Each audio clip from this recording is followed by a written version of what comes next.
السلام علیکم ناظرین، الجائزہ چینل میں خوش آمدید۔ پچھلی ویڈیو میں ہم نے آپ کو محمد بن قاسم کی شادی کے بارے میں بتایا تھا، جو کہ حجاج بن یوسف کی بیٹی سے ہوئی۔ ہم آپ کو مزید بتائیں گے اس ویڈیو میں۔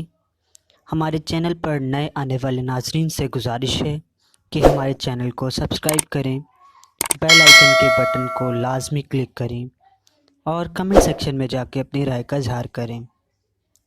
شادی سے اگلے دن حجاج بن یوسف نے محمد بن قاسم کو بلا کر خوشخبری سنا دی گئی کہ دمشق سے خلیفۃ المسلمین کا ایلچی آیا ہے۔ انہوں نے لکھا ہے کہ تمہیں فوراً دمشق بھیج دیا جائے۔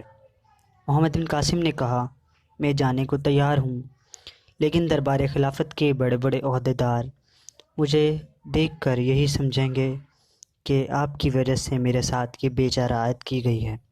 حجاج نے جواب دیا، قیمتی پتھر اپنی ضخامت سے نہیں بلکہ چمک سے پہچانے جاتے ہیں۔ میں نے فقط تمہاری فطرتی صلاحیتوں کی نشو و نما کے لیے ایک موزوں ماحول کی تلاش کیا ہے۔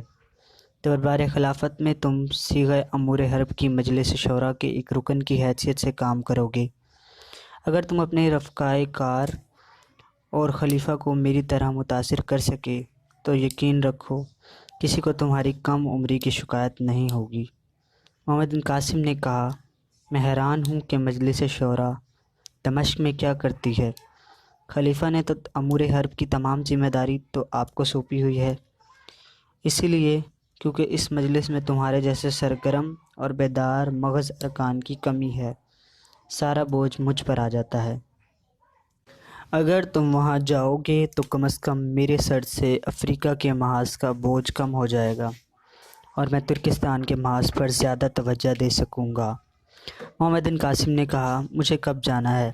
حجاج نے کہا، میرے خیال میں تم کل ہی روانہ ہو جاؤ۔ میں چند دنوں میں تمہاری والدہ اور زبیدہ کو بھی دمشق بھیجنے کا انتظام کر دوں گا۔ محمد بن قاسم رخصت ہونے کو ہی تھا کہ ایک حبشی غلام اندر آ کر حجاج بن یوسف کو کہتا ہے کہ ایک نوجوان سراندیپ سے آیا ہے۔ حجاج نے کہا، اسے بلاؤ۔ حجاج نے محمد بن قاسم کو کہا، محمد تم ابھی یہاں رکو، مجھے شک ہے کہ سراندیپ سے کوئی اچھی خبر نہیں آئی۔ غلام کے جانے کے بعد ایک نوجوان اندر داخل ہوتا ہے۔ اس کے کپڑے گرد و غبار سے بھرے ہوئے اور خوبصورت چہرے پر حزن و ملال اور تھکاوٹ کے آثار تھے۔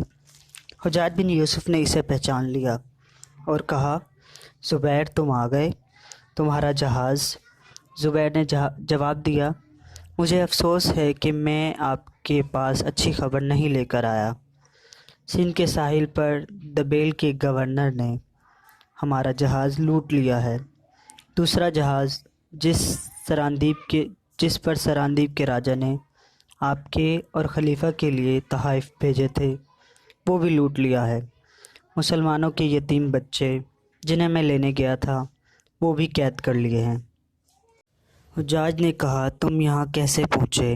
زبیر نے شروع سے لے کر آخر تک اپنی ساری داستان سنائی۔ حجاج کی آنکھوں میں غم و غصے کے شعلے بھڑکنے لگے، اس کے چہرے پر پرانی ہیبت چھا گئی۔ وہ غصے میں کمرے میں کے چکر لگانے لگا اور جلتی ہوئی آواز میں کہا، سندھ کے راجا کی یہ جرأت، اب بکریاں بھی شیروں کو سینگ دکھانے لگیں۔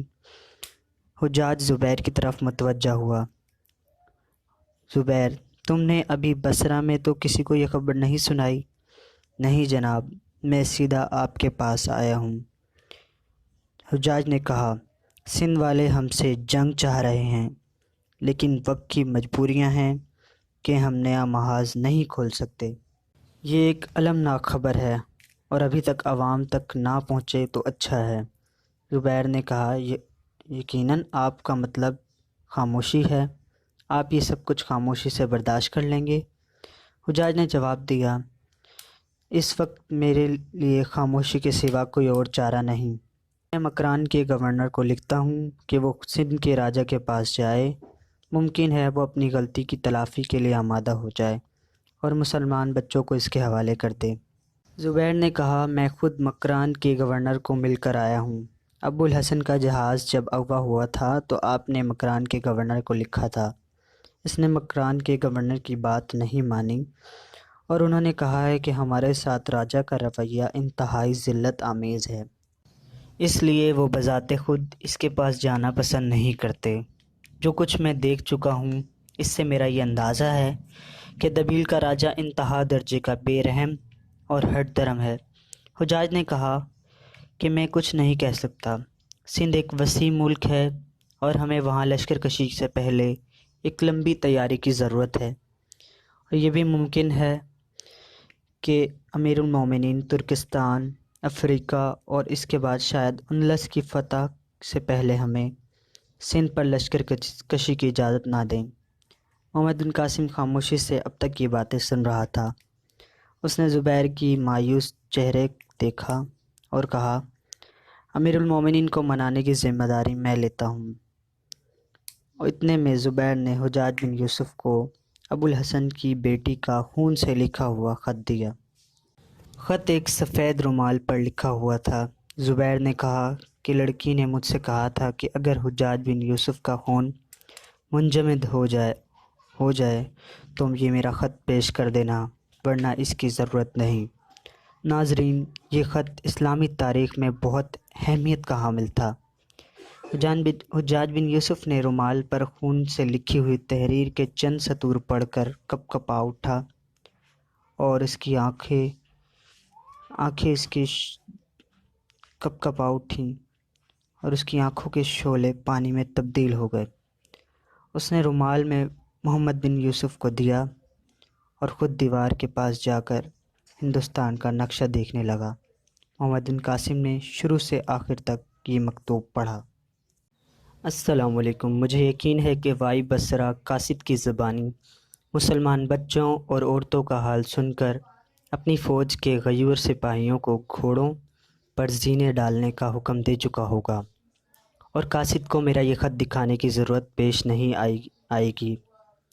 اگر حجاج بن یوسف کا خون منجمد ہو چکا ہے تو شاید میری یہ تحریر بے سود ثابت ہو۔ میں ابو الحسن کی بیٹی ہوں۔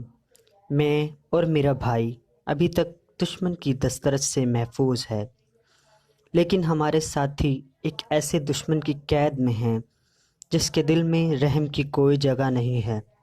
قید خانے کی تاریک کوٹری کا تصور کیجیے جس کے اندر اسیروں کے کان مجاہدین اسلام کے گھوڑوں کی ٹاپوں کی آواز سننے کے لیے بے قرار ہیں۔ یہ ایک معجزہ تھا کہ میں اور میرا بھائی دشمن کی قید سے بچ گئے تھے، لیکن ہماری تلاش جاری ہے۔ ممکن ہے کہ ہمیں بھی کسی تاریک کوٹری میں پھینک دیا جائے۔ ممکن ہے کہ اس سے پہلے ہی میرا زخم مجھے موت کی نیند سلا دے اور میں عبرتناک انجام سے بچ جاؤں، لیکن مرتے وقت مجھے یہ افسوس ہوگا کہ وہ سباز رفتار گھوڑے جن کے سوار ترکستان اور افریقہ کے دروازے کھٹکھٹا رہے ہیں اور اپنی قوم کے یتیم اور بے بس بچوں کی مدد کو نہ پہنچ سکے۔ کیا یہ ممکن ہے کہ وہ تلوار جو روم و ایران کے مغرور تاجداروں کے سر پر سائقہ بن کر کوندی سندھ کے مغرور راجہ کے سامنے کن ثابت ہوگی؟ میں موت سے نہیں ڈرتی، لیکن اے حجاج، اگر تم زندہ ہو تو اپنی غیور قوم کے یتیموں اور بیواؤں کی مدد کو پہنچو۔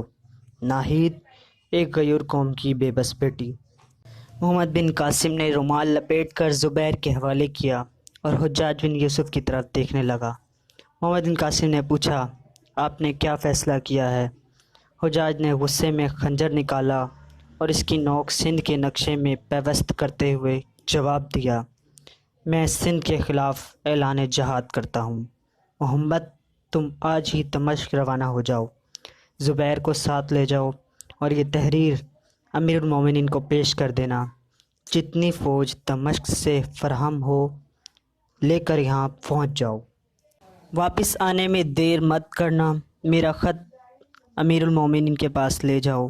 اگر امیر المومنین متاثر نہ ہوں تو دمشق کی رائے عامہ کو اپنا ہم نوا بنانے کی کوشش کرنا، اور مجھے یقین ہے کہ امیر المومنین عوام میں زندگی کے آثار دیکھ کر سندھ کے خلاف اعلان جہاد میں پیش و پش نہیں کریں گے۔